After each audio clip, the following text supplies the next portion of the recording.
Bismillah, alhamdulillah, wassalatu wassalamu ala rasulillah wa ala alihi wa sahbihi wa man walah. Wa ashhadu an la ilaha illallah wahdahu la syarikalah wa ashhadu anna muhammadan abduhu wa rasuluh, amma ba'd. Alhamdulillah, pada kesempatan ba'dal asr hari ini, hari Kamis 23 dari bulan Muharram 1445 Hijriah. Kita lanjutkan kajian di Fakultas Ilmil Hadis. Dari kajian yang baru, kajian Ad-Dawabit fil Jarhi wa Ta'dil, suatu kaidah-kaidah di dalam permasalahan penjarahan, pencelaan dan juga at-ta'dil, pujian. Maka kita masuk kepada ucapan penulis, al-jarhu fil istilah. Maka telah kita dahulu lewati bahwa al-jarhu dari segi lughah, jika dia itu dengan fathah, dengan dhammah, maka mempunyai makna tersendiri. Jika dia dengan fathah, al-jarh, maka kebanyakan dimutlakkan luka yang robek dikarenakan senjata ataupun besi. Adapun al-jurh adalah nama luka tersebut. Mana lukanya? Hadal jurh. Adapun disebutkan di kalangan para ulama kalimat al-jarh, maka bisa juga dia adalah rasa sakit ataupun penderitaan yang bukan disebabkan dengan hunusan pedang, tapi bisa jadi dengan hunusan lisan. Maka seseorang mencela saudaranya, seseorang menggibahi saudaranya, menurunkan nama baiknya, maka perkara ini dinamakan dengan al-jarh. Adapun dari segi istilah, maka telah kita lewati pula dan kita akan memberikan penjelasan secara detail.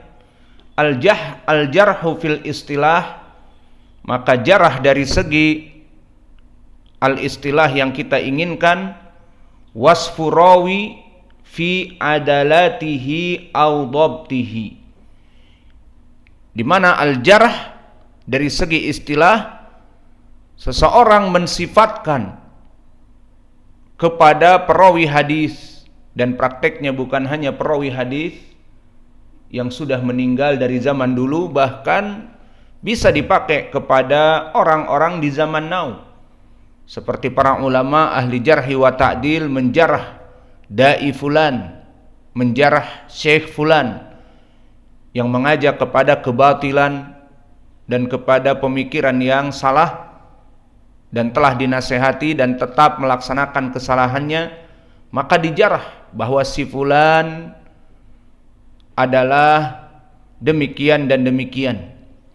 Maka wasfu ar-rawi, kalimat wasfu rawi di sini, jika dia adalah rawi-rawi terdahulu yang kita pergunakan untuk mengetahui sanad ini mahaluh, maka dia adalah sifat dari rawi yang dicela fi adalatihi aw dhabtihi.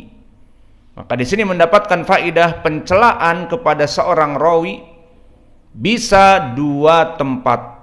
Pertama, fi adalatihi. Apa itu adalatihi? Yang berhubungan dengan akhlak dan agamanya. Maka bagaimana prakteknya? Kita perlebar. Prakteknya adalah seseorang menjarah dari rawi, si fulan pendusta hadis misalnya, si fulan tukang pemalsu hadis, si fulan pendusta. Maka misalnya dari segi adalah wasfu rawi fi adalatihi, menyifatkan seorang ahli jarhi wa ta'dil kepada seseorang rawi bahwa dia itu berdusta atas nabi, maka dinamakan dengan rawi yang kadzab dan pemalsu hadis, wadha, Dan hadisnya nanti mempunyai hukum sendiri, dinamakan hadis yang maudhu. Maka bukan hanya dhaif, tetapi hadis buatan. Maudhu maknanya yang dibuat. Maka sifat jarahnya di sini seperti kadzab ataupun dajjal min dajajilah ataupun wadha, lafaz-lafaznya seperti itu. Dia adalah pembuat hadis.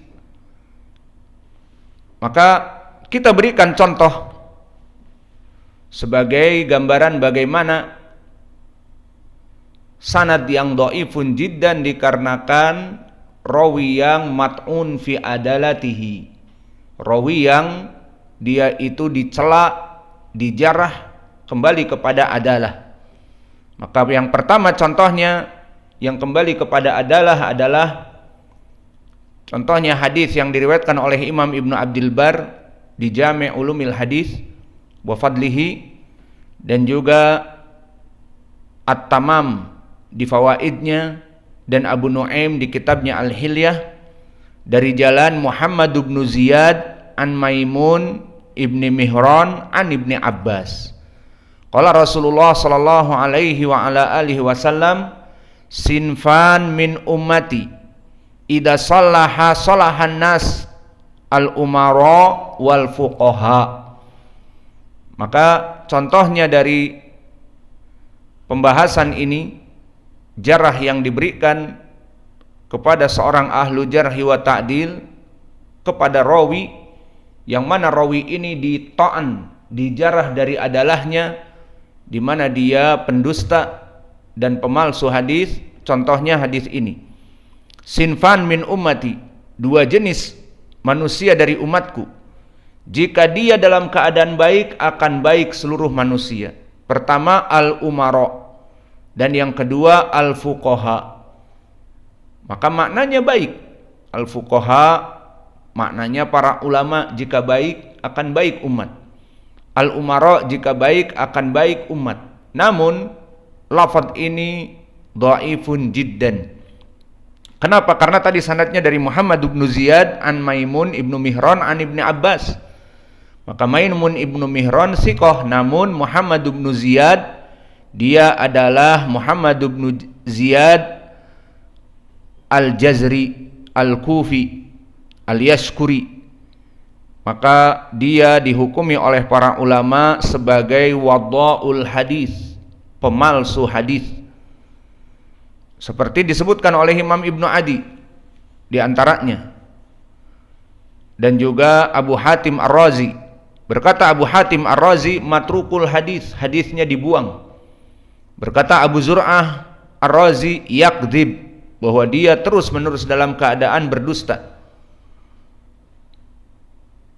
Dan berkata Ibnu Adi, buyinal amr fi du'afa yarwi an Maimun ibni Mihran, seperti di hadis ini, ahadits manakir la yarwiha ghairuhu la yutabi'uhu ahadun minas siqat alaiha. Maka dia meriwayatkan dari Maimun ibnu Mihran seperti di sanad ini, yang tidak ada dari jalan yang lain kecuali dari dirinya. Maka ini cara mengetahui bahwa si fulan pendusta atau tidak, di antaranya seperti ini. Maka Imam Al-Hakim An-Naisaburi pun menghukumi yarwi an Maimun ibni Mihran al-maudu'at, dia meriwayatkan dari Maimun ibnu Mihran hadis-hadis yang maudhu. Berkata Imam Ahmad, a'war kadzab khabis yada'ul hadis, orang ini matanya juling satu dan pendusta dan sangat buruk, dan dia pemalsu hadis. Maka ini jarah yang kembali kepada adalah, bukan kembali kepada hafalannya, tetapi kepada akhlak dan kepribadian agamanya dia, tukang pemalsu hadis. Maka berkata An-Nasai, matrukul hadis kadzab, maka dia ditinggalkan hadisnya dan dia pendusta. Ad-Darqutni mengatakan yakdzib matrukul hadis. Maka para ulama semuanya seperti itu laqab-laqabnya. Dia pendusta, pemalsu hadis, Dan berkata Ali ibn al-Madini, katabtu anhu kitaban faromaitu bihi do'afahu jiddan. Dulu Ali ibn al-Madini menulis hadis-hadisnya, kemudian dia sengaja melemparnya karena hadis-hadis buatan dan dia mendoifkannya sekali. Dan berkata Amr ibn Ali al-Fallas, matrukul hadis kadzab mungkarul hadis. Dan begitupun Al-Bukhari mengatakan matrukul hadis, hadisnya itu dibuang, dijauhkan. Dan berkata Yahya ibnu Ma'in, laisa bisyai kadzab kana yada'ul hadis kadzabun khabis, bahwa dia dulu memalsukan hadis, maka inilah kedudukan rawi ini. Maka hadis ini hadis yang dhaifun jiddan, dan yang menjadi pembahasan kita di sini adalah al-jarh datang kepada adalah seorang rawi, maka dia mempunyai sifat yang buruk, berbohong kepada hadis-hadis Nabi. Dan telah cukup balasannya di dalam hadis yang mutawatir, man kadzdzaba alayya muta'ammidan falyatabawwa maq'aduhu minan nar. Maka balasan bagi para pemalsu hadis, barang siapa yang mendustakan atasku, kata Nabi. Dikatakan ini ucapan Nabi padahal bukan ucapan Nabi. Maka falyatabawwa maq'aduhu minan nar, agar dia mempersiapkan dirinya kursi di api neraka.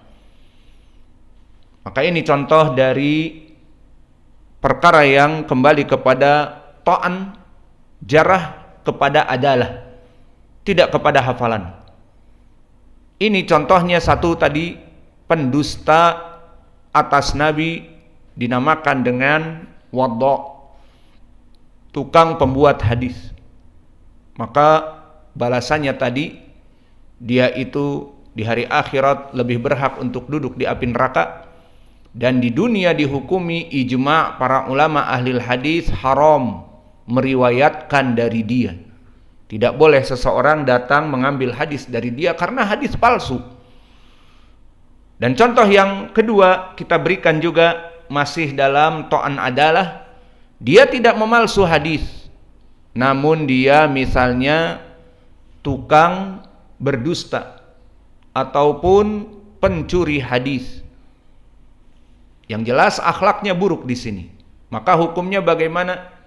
Hukumnya dhaifun jiddan, dilempar hadis-hadisnya karena dia meskipun tidak memalsukan hadis seperti tadi pendusta hadis, namun dia mempunyai akhlak yang buruk, mencuri hadis-hadis manusia dan yang lainnya. Maka untuk seperti ini contohnya, kita berikan hadis yang diriwayatkan oleh Imam Ibnu Adi di kitabnya Al-Kamil dari Amr ibni Ziyad ibni Abdurrahman ibni Thauban, haddatsana Ibnu Mubarak an Yahya ibni Ayyub an Ubaidillah ibni Zajr an Ali ibni Yazid anil Qasim an Abi Umamah.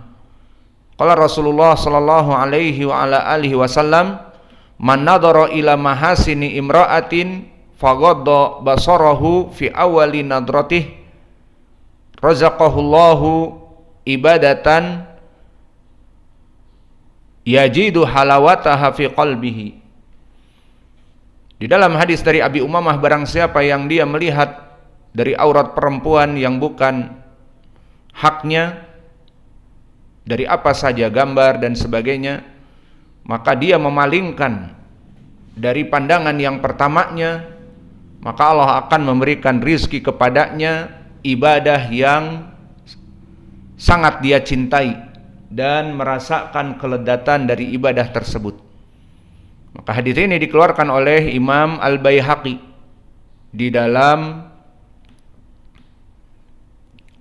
dikeluarkan oleh Imam Ibnu Adi di dalam kitabnya Al-Kamil, dan sanadnya di sini dari Amr ibnu Ziyad ibni Abdurrahman ibnu Thauban. Dan Amr ibnu Ziyad sama nasibnya dia pencuri hadis dan dhaifun jiddan, maka disebutkan oleh Abu Hatim kana kadzaban afakan yada'ul hadis, maka dia adalah seorang pemalsu hadis dan juga pencuri hadis. Berkata Ibnu Adi, mungkarul hadis yasrukul hadis, dia adalah pencuri hadis, hadisnya berkesendirian. Wa yattahim biwad'il hadis, dan dia tersangka orang yang memalsukan hadis, maka hadisnya dibuang.